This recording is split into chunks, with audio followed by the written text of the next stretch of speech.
Rihanna stood in shock as the sting of A$AP Rocky's slap reverberated through her body. Her heart raced with a mixture of fury and heartbreak as she tried to process what had just happened. This was not the first time he had lashed out at her, but this time felt different. The betrayal and pain cut deep, and she knew she couldn't ignore it any longer. As she looked into his eyes, she saw a flash of regret, but it was too little, too late. She had tolerated his outbursts and excuses for far too long, but this time, she knew she had to stand up for herself.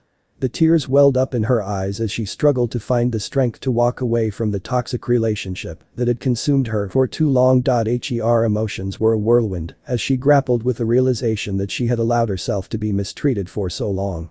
The love she had once felt for him was overshadowed by the pain and anger that now consumed her.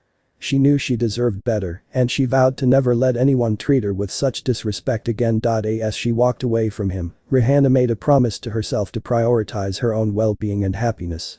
She refused to be a victim any longer and was determined to find the strength to move on from the toxic relationship that had held her captive for so long. The world may have seen her as a strong and independent woman, but in that moment, Rihanna felt vulnerable and broken. However, she also felt a glimmer of hope for a future free from the pain and turmoil that had plagued her for too long.